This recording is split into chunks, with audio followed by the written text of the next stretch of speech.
The North Pole is the inherent geographical focal point of all creation. It is the perfect center of the bullseye, the magnetic attractor of all the world's compasses, the originator of all the world's tides, and home to the only motionless star in the heavens around which all the other stars, the sun and the moon, revolve. In ancient times, it was also claimed to be home to the tallest mountain and the tallest people on Earth. As recently as the 19th century, explorers like Olaf Jansen have continued telling so-called tall tales of meetings with races of giant human beings who live at the pole. In his book, The Smoky God, Olaf Jansen claimed to have journeyed to the North Pole with his father in 1829, where they met and mingled 2 years with a race of 12-foot-tall giants who lived up to 800 years, spoke a language similar to Sanskrit, and inhabited a paradisical capital city named Eden. This particular story is most likely a piece of fiction, but echoes a long-standing tradition of similar claims that the North Pole is or was once home to a paradisical Edenic abode inhabited by races of gigantic and/or miniature human beings. In Heylyn's 1659 book Cosmography, he states that on the north of Lapia and Biarmia, near the pole, lives a race of pygmies, the tallest of which are not above 4 feet high. Gerardus Mercator's 1595 polar map includes this island of pygmies with a caption mentioning their tiny 4-foot stature. Johannes Ruij's 1508 world map also shows the many surrounding polar islands, claiming 2 of them inhabited, but without mentioning the alleged inhabitants' size or stature. In the book Gesta Hammerbergensis Ecclesiae Pontificum, Archbishop Adalbert's team of Frisian explorers told of encountering giant human beings living in caves and underground hollows during their 1035 polar expedition. In ancient Greek and Roman texts from Pindar, Herodotus, Hesiod, and Homer, to Virgil and Cicero, it was universally claimed that the North Pole was home to a race of giants called the Hyperboreans, who lived for over 1,000 years and enjoyed lives of perfect happiness. Hyperborea was allegedly bathed in 24-hour sunlight, with the sun only ever rising or setting once every year. Pliny the Elder wrote in his Natural History Book 4 that the farthest of all, which are known and spoke of, is Thule, in which there be no nights at all, as we have declared, about midsummer, namely when the sun passes through the sign Cancer, and contrariwise, no days in midwinter, and each of these times, they suppose, do last 6 months, all day or all night. For observers standing at the pole, the heavens would appear to have been created just for them. Their unique perspective places Polaris, the only motionless star in the sky, perfectly situated directly above them, with all the other visible stars rotating horizontal left-to-right paths 360 degrees around, all at an apparent equal distance away. The sun and moon also rotate horizontally around the polar observer, with the sun rising and setting only once per year, creating 6-month days and 6-month nights. Lokmanya Bal Gangadhar Tilak wrote, "If an observer is stationed at the North Pole, the first thing that will strike him is the motion of the celestial sphere above his head.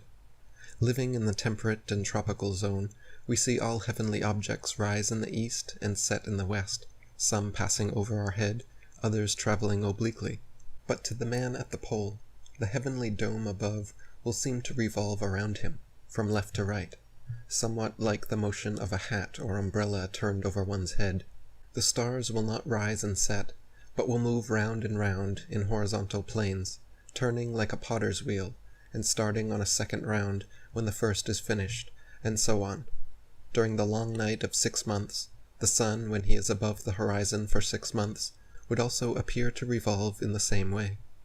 The center of the celestial dome over the head of the observer will be the celestial North Pole, and naturally enough, his north will be overhead, while the invisible regions below the horizon would be in the south. For polar observers, the sun rises in the south, not the east, and circles horizontally around, rising ever so slightly in the sky, about 1/4 degree per day. This creates an extended morning twilight with its brilliant colors, which instead of lasting for the usual 45 minutes, lasts around 45 days. Every year at the spring equinox, after a long winter night, dawn begins to break and the first traces of the sun creep above the horizon. By summer solstice, the sun reaches its highest point in the polar sky, around 23.5 degrees, and begins its slow, almost imperceptible descent. At the autumnal equinox, the last traces of the sun disappear beyond the horizon, and an extended evening twilight persists for a month and a half, after which the polar observer will not see sunlight again until spring. Thanks to abundant starlight, regular aurora borealis activity, and 2 weeks of moonlight per month, the long polar nights are not pitch black, but actually quite well lit and beautiful.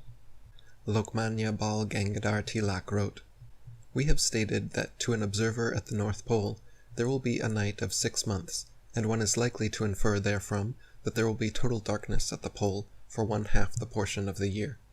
Indeed, one is likely to contemplate with horror the perils and difficulties of a long night of 6 months, during which not only the light, but the warmth of the sun has to be artificially supplied. As a matter of fact, such a supposition is found to be erroneous. First of all, there will be the electrical discharges known as aurora borealis, filling the polar night with their charming glories, and relieving its darkness to a great extent. Then we have the moon, which in her monthly revolution will be above the polar horizon for a continuous fortnight, displaying her changing phases without intermission to the polar observer. But the chief cause, which alleviates the darkness of the polar night, is the twilight before the rising and after the setting of the sun. The dawn in the tropical or the temperate zone is but brief and evanescent, and it recurs after every 24 hours. But still it has formed the subject of poetical descriptions in different countries. If so, how much more the spectacle of a splendid long dawn after a darkness of 2 months would delight the heart of a polar observer, and how he will yearn for the first appearance of the light on the horizon. In all, a year at the pole sees approximately 6 months of continuous daylight, followed by a month and a half of evening twilight, then 3 months of relative darkness, ending in a month and a half long spring dawn. The exact number of days for each portion of the polar year is disputed among various authorities, however, which raises the question again as to whether or not modern man truly has attained the pole. If we have research bases and encampments built all over at and around the North Pole as claimed, why is there not a single video online or anywhere else showing a year-long continuous time-lapse of this world wonder? To see Polaris unmoving directly 90 degrees overhead while all the other stars rotate horizontally around, uninterrupted by sunlight, for months at a time, then to watch the first rays of the longest, most beautiful dawn lighting the horizon and revolving 360 degrees around without setting for many more months, would be an absolute spectacle to behold, worthy of an IMAX documentary, and a true wonder of the world. But somehow, no such video exists. Dr. William Warren wrote, "First of all appears low in the horizon of the night sky a scarcely visible flush of light. At first it only makes a few stars' light seem a trifle fainter, but after a little it is seen to be increasing and to be moving laterally along the yet dark horizon. 24 hours later it has made a complete circuit around the observer and is causing a larger number of stars to pale. Soon the widening light glows with the luster of orient pearl. Onward it moves in its stately rounds, until the pearly whiteness burns into ruddy rose light, fringed with purple and gold.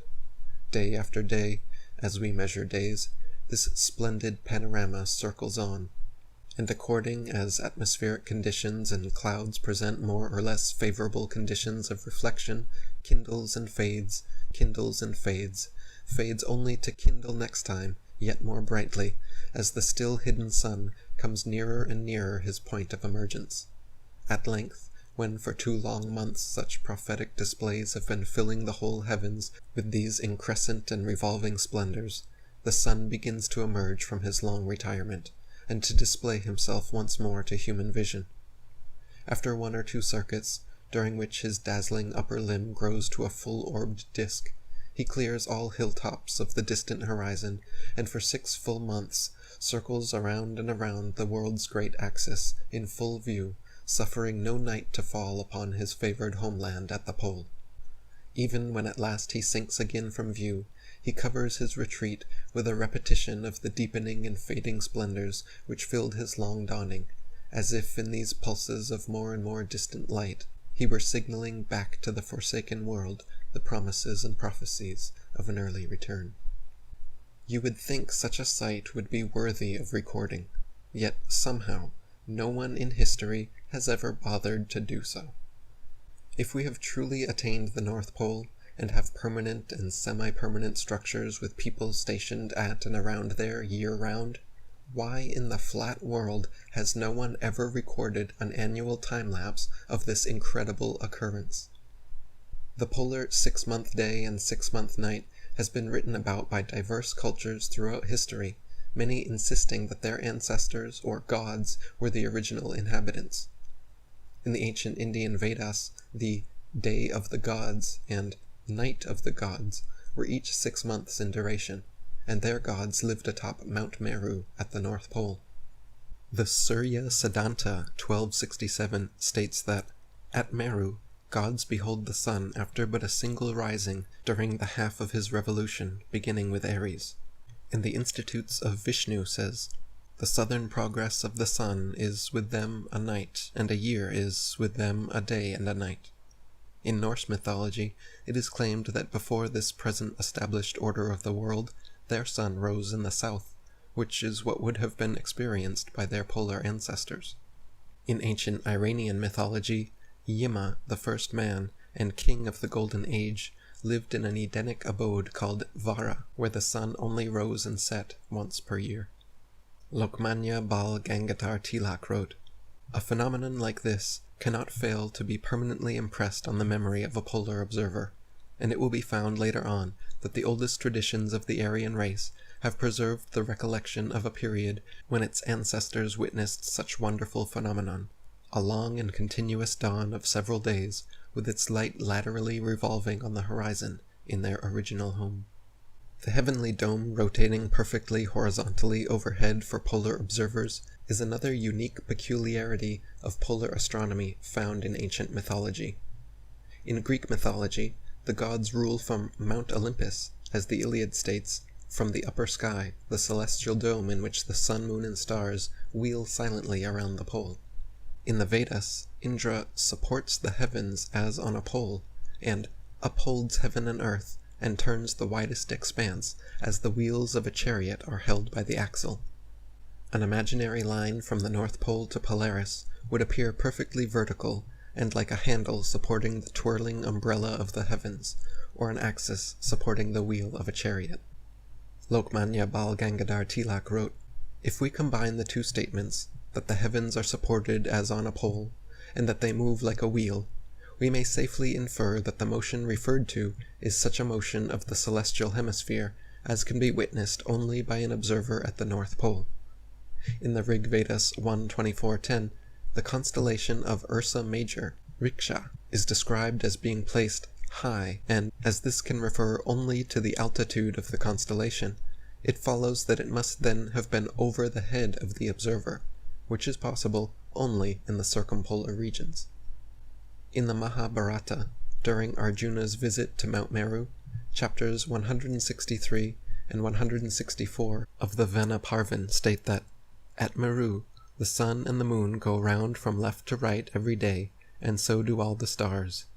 The day and the night are together equal to a year to the residents of that place. The ancient laws of Manu, 167, state, "A human year is a day and a night of the gods. Thus are the two divided, the northern passage of the sun is the day, and the southern the night." And the Taittiriya Brahmana says, "That which is a year is but a single day of the gods."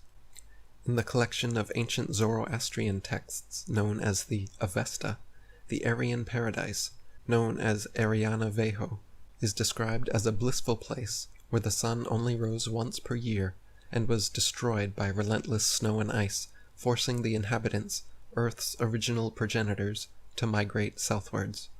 This same idea that the first humans devolved from God or gods at the North Pole is replete within ancient scriptures, and starkly contrasts modern mainstream claims that the first humans evolved from primates in Africa. 2 excellent books were written on this subject, one by Boston University President and Professor Dr. William Warren, entitled Paradise Found: The Cradle of the Human Race at the North Pole, and another by the renowned Indian teacher and activist Lokmanya Bal Gangadhar Tilak, entitled The Arctic Home in the Vedas. In both well-researched publications, Warren and Tilak present convincing arguments with abundant supporting evidence suggesting that our most ancient ancestors lived at the North Pole and spread outwards southwards from there, likely due to climate changes. Dr. William Warren wrote, "Our hypothesis calls for an antediluvian continent at the Arctic Pole. It is interesting to find that a writer upon the deluge, writing more than 40 years ago, advanced the same postulate. Is the supposition that there existed such a continent scientifically admissible? Until very recently, too little was known of the geology of the high latitudes to warrant or even to occasion the discussion of such a question. Even now, with all the contemporary interest in Arctic exploration, it is difficult to find any author who has distinctly propounded to himself and discussed the question as to the geologic age of the Arctic Ocean. It will not be strange, therefore, if we have here to content ourselves with showing, first, that geologists and paleontologists do not think the present distribution of Arctic sea and land to be the primeval one, and secondly, that in their opinion, incidentally expressed, a continent once existed within the Arctic Circle, of which at present only vestiges remain. Mr. Alfred Russel Wallace incidentally shows that the facts of Arctic paleontology call for the supposition of a primitive Eocene continent in the highest latitudes, a continent which no longer exists. His language is, "The rich and varied fauna which inhabited Europe at the dawn of the Tertiary period, as shown by the abundant remains of mammalia wherever suitable deposits of Eocene age have been discovered, proves that an extensive Palearctic continent then existed." Another most eminent authority in Arctic paleontology, the late Professor Heer of Zurich, fully 15 years ago arrived at and published the conclusion that the facts presented in the Arctic fossils plainly point to the existence in Miocene time of a no longer existing polar continent. On another and more lithological line of evidence, Baron Nordenskjold, the eminent Arctic explorer, has arrived at the same conclusion. Speaking of certain rock strata north of the 68th degree of north latitude, he says, "An extensive continent occupied this portion of the earth when these strata were deposited." Elsewhere he speaks of this ancient polar continent as something already accepted and universally understood among scientific men. Lokmanya Bal Gangadhar Tilak wrote, "It has been already stated that the beginnings of Aryan civilization must be supposed to date back several thousand years before the oldest Vedic period, and when the commencement of the post-glacial epoch is brought down to 8000 BC, it is not at all surprising if the date of primitive Aryan life is found to go back to it from 4500 BC, the age of the oldest Vedic period. There are many passages in the Rig Veda which, though hitherto looked upon as obscure and unintelligible, do, when interpreted in the light of recent scientific researches, plainly disclose the polar attributes of the Vedic deities, or the traces of an ancient Arctic calendar, while the Avesta expressly tells us that the happy land of Aryana Vaiho, or the Aryan paradise, was located in a region where the sun shone but once a year, and that it was destroyed by the invasion of snow and ice, which rendered its climate inclement and necessitated a migration southward. These are plain and simple statements, and when we put them side by side with what we know of the glacial and the post-glacial epoch from the latest geological researches, we cannot avoid the conclusion that the primitive Aryan home was both Arctic and interglacial. The discovery of the intimate relationship between Sanskrit and Zend, on the other hand, and the languages of the principal races of Europe, on the other, a complete revolution took place in the views commonly entertained of the ancient history of the world. It was perceived that the languages of the principal European nations, ancient and modern, bore a close resemblance to the languages spoken by the Brahmins of India and the followers of Zoroaster, and from this affinity of the Indo-Germanic languages, it followed inevitably that all these languages must be the offshoots or dialects of a single primitive tongue, and the assumption of such a primitive language further implied the existence of a primitive Aryan people. In 1786, Sir William Jones, a Supreme Court judge who could speak 30 languages, gave his third anniversary discourse to the Asiatic Society, where he declared that the similarities between Sanskrit, Greek, Latin, German, Celtic, and Persian languages could only be explained on the hypothesis that they all shared a common parentage. His contemporary, the German philosopher Hegel, compared the consequences of Jones' revelation to the discovery of a whole new world, and his groundbreaking work on this subject established him as the founder of comparative linguistics. Jones wrote that, "The Sanskrit language, whatever be its antiquity, is of a wonderful structure, more perfect than the Greek, more copious than the Latin, and more exquisitely refined than either, yet bearing to both of them a stronger affinity, both in the roots of verbs and the forms of grammar, than could possibly have been produced by accident. So strong, indeed, that no philologer would examine them all three without believing them to have sprung from some common source, which, perhaps, no longer exists.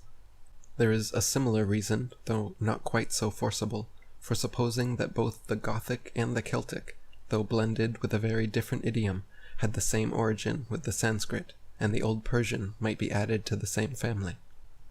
Scholar and renowned linguist Charles Berlitz of Berlitz Language Schools spoke an amazing 32 languages, and just like Sir William Jones, his life's research in comparative linguistics led him to the inescapable conclusion that all the world's languages must trace back to a single, lost, ancient dialect.